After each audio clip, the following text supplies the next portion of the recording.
And then you're like, I don't even know if I want to be with her anymore because she didn't puke. It's just like all like I'm just making this up the top of my head, but it's like stupid shit like that. And I'm fucking the stool like yeah. And I fucked a girl that stuttered, and I don't know if she was gonna come or just trying to tell me something. Phone's ringing. That was an actual joke. And then Dane goes up and goes, remember when you were a kid, your mom would come in and make your bed? And I was like, what?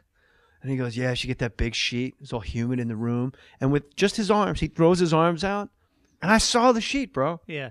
And he goes, it just hovered out there for like 5 minutes. And he just kept his arms out like this. And I'm standing in the back of the Laugh Factory, and Dane's just, and every once in a while he wiggles his arms to get the crinks out of the sheet. Yeah. And I'm looking at the sheet, like I'm imagining it all, and I'm doing the whole thing, and I realized this guy's, right now, this guy's much better than I am. But that's the thing with comics. It's like, I'm going to come back and bury this guy. Yeah, I mean, especially coming out of New York, there was a feeling. Boston, and which you spent a fair amount of time in Boston. You were never a Boston comic, but you spent a lot of time there doing sets. With Chappie and Cato. Steve, it's time to Cato go. With the Wandering Eye and the Wandering Hands. And Anthony Clark. Oh, I don't fucking believe it. God, he killed so hard. He used to destroy. And I remember one night, it was me, you, and Anthony. And we're working at some shit gig outside the city that Barry Katz booked. Hey, man, if you want it, you have to leave now. It pays $1. You have to pick up Jay Mohr at JFK. Do you want it? I'll take it. It's been canceled. Love it. So you were the feature act, and you fucking decimate. You're this young kid out of New York. You got a show on MTV. You're waxing your balls. You're the shit. MTV shirts. Killing I shaved my eyebrows down the middle, so I don't have a unibrow. You had biceps, but no calves. And then, well, I think you got that a little backwards there, Greg. Not for nothing. Always had the calves. Oh, you were a soccer player, right? Nah, I wrestled pivot foot when you punch is the calf. Oh, the whole punch comes up from under the toe. Yeah. I just pictured you as one of those guys who lifted a lot of weights at one point in your life, and I didn't know if you had the leg work. Yeah, 30. Yeah. At 30 years old, I did it. So Anthony closed. So you destroy, and then you kind of looked at Anthony, and then he went up and just made you look like a fucking Buddhist. Like somebody who had said nothing. I can't believe how long you waited for that word, and it was perfect. I went through 3 religions, and I landed on Buddhist. He made you look like a rabbi. Yeah, not the same. It wasn't right. It makes people go, rabbis can get laughs. I don't know. Yeah. Is it funny? If it bends, it's funny. Yeah. Baptist minister, they may not destroy, but there's rhythm. And when the Lord said, rise up, can I get an amen? What's with the waitress? I'm buying a CD after the show. I'll buy a CD from that guy. Anyway, so then he got off stage. He's going to be in the parking lot selling them anyway. He goes, maybe next time, Jay. That's the thing. But when Anthony said things like that, it was so, I'm not joking, it was incredibly endearing. He was always super great waterlogged, I guess would be one way to put it. He liked a cocktail or two. Yeah. And then he had great bits. I remember the one bit he said, people are so dumb. I'm going to start a game show called I Don't Fucking Believe It. And go, this is Madge. Do you remember this whole bit? Yeah. I'll truncate it for the listeners, though. But Anthony Clark. Where are you from, Madge? Rancho Cucamonga? Yeah, it says here in my notes, Madge, you are not retarded. Is that correct, Madge? That is absolutely 100% correct. I am certified not retarded. Well, step up to the lucky wheel, sweetheart, because I don't fucking believe it. And it was my favorite bit he ever did. His impression of that lady. Like, yes, that's right, Chuck. 4 tests that proving me not retarded. Yeah. And he was one of those guys that went up and killed so hard. But, like, also in Boston, you had, like, Don Gavin, Steve Sweeney. Like, guys, it was like having an Uzi in a phone booth when these guys went up on stage. I was with Gavin in St. Thomas. 2 weeks in St. Thomas with Gavin. How fun could that have been? That's amazing. That guy walked. He's not afraid of a cocktail either. No, and he's also. I've never seen anything like it where some guys, they hit the stage and they're so goddamn funny before they talk, and they're not wearing goofy shit, and their shirt doesn't say like "Tickle Me Elmo" or stupid shit. He would walk on stage in this ballroom at a hotel. Now we're on the island of St. John. Like we're island hopping. And I'm opening for him. And I'm just like, wham, wham, wham. You get a finger in your butt in a blowjob. Ah. Oh, sorry. It's supposed to work clean. And then Don goes up, literally walks on stage and goes, just starts playing with his belt a little bit. And goes, thank you for asking. Done. Right. Thank you for asking. I got it at a little men's shop called CR's. Sears. I think it's what you call it. Sis. And then, and nothing is, it's almost like he's saying, I can't be bothered hitting a punchline, so I'm going to talk, and I'm going to just lightly toss words out of my mouth that make you fucking hate salad bars. All the good shit's in the back. Up front, you got the croutons. Lobster claws in the back. It's giving me the claw. Was that Panette? No, that was him. Yeah. How long you been doing your podcast? No, let's go back to San Francisco. What do you want to talk about? What's your bag? My bag right now is my father-in-law is staying with us. And he is a Freudian sex Marxist. with his daughter. I'm having sex. No. That's the thing is, like, I can't have sex with her when he's there, which I don't care about that. But he's a Freudian Marxist, and everything he says is seen through the prism of, like, a Stalinist fucking... he's a hippie, and he graduated number 2 from Yale in 1959, and he had the Alger Hiss chair at Bard College, one of the most liberal, basically Ivy League schools. Brilliant fucking dude. But hippie and Marxist to me is incongruous. Why? Because Marxism is like such a set of beliefs. And hippie's like, hey, man. Well, I think it's about sharing. Both are about sharing, and they're about fighting the man. And how'd that work out for Stalin? How'd it work out for the hippies? I'm in Topanga Canyon, bro. I see them every day. They don't seem to. I'll tell you one thing. It's cold as balls out here. They don't seem to be walking around barefoot. It doesn't mind them. I can't talk. No, but I'm on a Z-Pack for strep throat. You know, I don't want the listeners to think I'm. I almost said something. I almost sold one of our guests out. You got a beautiful fucking sweater on, man. So when you're Marxist, Freudian, first of all, Freud was like a cokehead. Yeah. And like, you know, if you dream about a train going in the tunnel, it means you want to fuck your mom. Like, well, no one dreams about a train going in the tunnel. We all dream we're running from something or falling. Or like, I dream about fucking. Yeah, but do you ever come in your dream when you dream about fucking? Or do you wake up? I've never had a wet dream in my life, and I feel cheated. I don't think I have either. Have you, Matty Boy? Not recently. Not today. But you've had a wet dream in your life. Yeah. How did you know it was a wet dream? Do you wake up? Gosh! Like, how would you know? If you had a wet dream at 1 a.m. and woke up at 9, are you like, hey, what's this tiny spot now that I'm staring at the inside of my underpants? Yeah, does it force you to wake up when you have a wet dream? The only way that I know is because that day I was in a train that went through a tunnel, so I figured yeah. I wonder how many people jerk off in trains when they go into tunnels. For a not comic, that's tight. You got to keep a body in this. The delivery is good.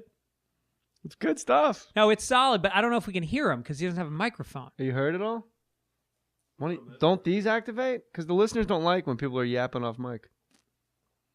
So we either lean into it or zip it, but hopefully don't zip it because what you say is really funny. Maybe there's a funny joke about that. Like there was a big Freudian convention in Vienna, and there was a number of people coming from Belgium on a train, and when they went into a tunnel, they all started jerking off.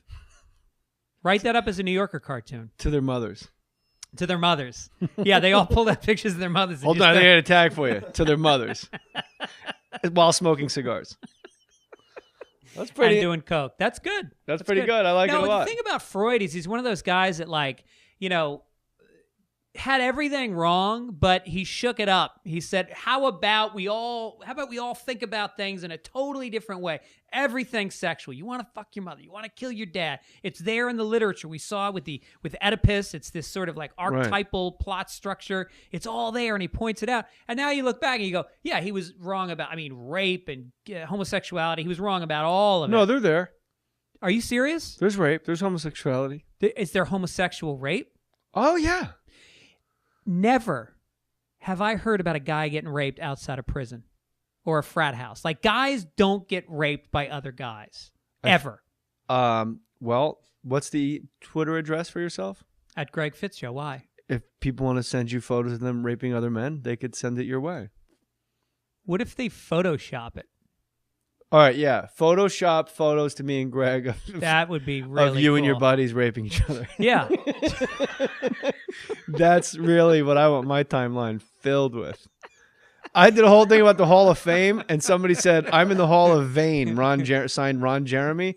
And then my whole timeline on the mentions page was people sending me like Iggy Pop pictures, like he's in the Hall of Fame, he's in the Hall of Fame. So these people that listen will get after you with pictures of guys. You have like OCD listeners. Yeah, but they're OCD. just, I mean, that's the O&A, the Opie and Anthony listeners, the pests. They will like fill your inbox with just dick pictures, like just crush your inbox. If they go, it'd be terrible if somebody sent a dick picture to Greg's Facebook page. What about Twitter? Do you send You can send photos to Twitter. Unless you're like a congressman. Then it's probably bad to send pictures of your penis. Have you ever taken I gotta go a picture of my own dick? Yeah. No, actually I never have. I don't believe I have. I don't understand why anybody does that. No, I'm damn sure I did. I never took a picture of my dick. Huh? I've never videotaped myself having sex with anybody. I videotaped myself having sex with you, but you didn't know it. It was in the closet behind the Care Bears. So there is homosexual rape. Well, that's what would you call that night? I would imagine. If it was you and I, and you don't remember the Care Bear night?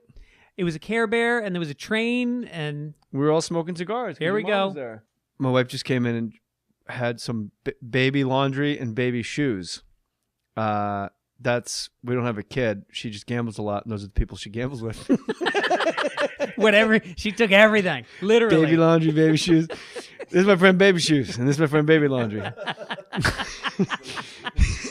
We're going to Moronga Casino. We want to go see the Barbra Streisand impersonators. That's where I was today. Jesus Christ! It's bleak So out there. Yeah, and then you had a good point. I wish I had shoes like that are still Velcro. They don't make really Velcro shoes for adults. And I've been thinking about this for so long.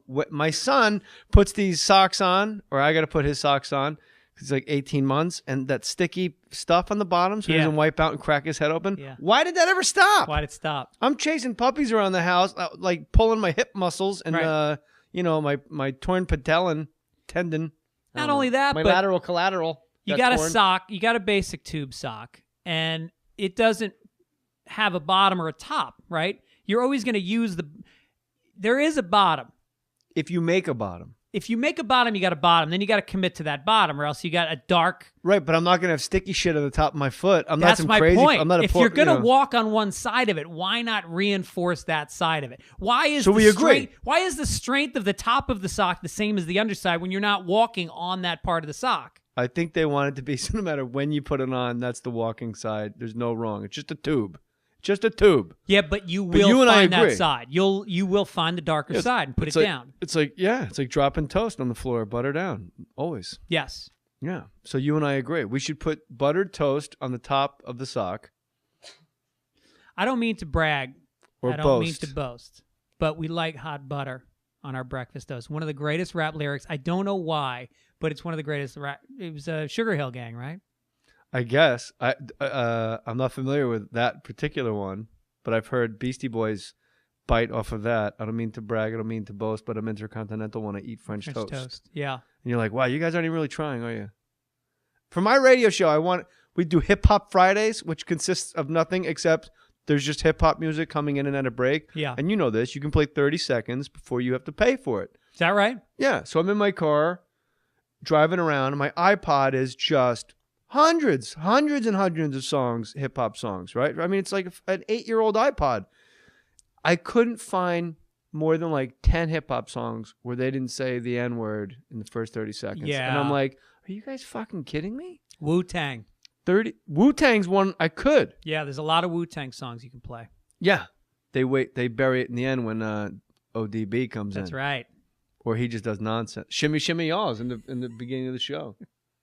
But RZA doesn't really say it. But they'll say it when they're talking, when the song's like Outkast. I really wanted to play Outkast on my show. It's like, yeah, you know what's always be hollering about peace of mind, this, my, And I'm like, what? Busta Rhymes, same thing. Yeah. Every other word. And I'm like, you know what? I might have to put this down for a little while. Yeah, I mean, Biggie's lyrics To all my Bronx bleeps. I mean, he was fucking brutal. No matter how much of a genius you might think the guy is. I'm sorry, I don't fucking want to hear that much N-word. We can't even say it on a podcast for free that goes on the internet, even in the context that black men are saying it. That's how upside down everything is right now. Brent Musburger ESPN issues a goddamn apology for Brent Musburger, the announcer for ESPN, because during a blowout loss to Alabama, Notre Dame loses by like 40 points in the championship game. They show the quarterback's girlfriend in the stands. Oh, yeah. And he goes, hey. And then you're like, I don't even know if I want to be with her anymore because she didn't puke. It's just like, all like, I'm just making this up the top of my head, but it's like stupid shit like that. And I'm fucking the stool, like, yeah. And I fucked a girl that stuttered, and I don't know if she was going to come or just trying to tell me something. Phone's ringing. That was an actual joke. And then Dane goes up and goes, remember when you were a kid, your mom would come in and make your bed? And I was like, what? And he goes, Steve, it's time to go. With the wandering eye and the wandering hands. And Anthony Clark. Oh, I don't fucking believe it. God, he killed so hard. He used to destroy. And I remember one night, it was me, you, and Anthony, and we're working at some shit gig outside the city that Barry Katz booked. Hey, man, if you want it, you have to leave now. It pays $1. You have to pick up Jay Mohr at JFK. Do you want it? I'll take it. It's been canceled. Love it. So you were the feature act, and you fucking decimate. You're this young kid out of New York. You got a show on MTV. You're waxing your balls. You're the shit. MTV shirts. Killing I shaved my eyebrows down the middle so I don't have a unibrow. You had biceps. And I'm looking at the sheet, like I'm imagining it all, and I'm doing the whole thing, and I realized this guy's right now, this guy's much better than I am. But that's the thing with comics. It's like, I'm going to come back and bury this guy. Yeah, I mean, especially coming out of New York, you know, there was a feeling. Boston, and which you spent a fair amount of time in Boston. You were never a Boston comic, but you spent a lot of time there doing sets. With Chappie and Cato. He goes, yeah, she get that big sheet. It's all humid in the room. And with just his arms, he throws his arms out. And I saw the sheet, bro. Yeah. And he goes, it just hovered out there for like 5 minutes. And he just kept his arms out like this. And I'm standing in the back of the Laugh Factory, and Dane's just, and every once in a while he wiggles his arms to get the crinks out of the sheet. Yeah.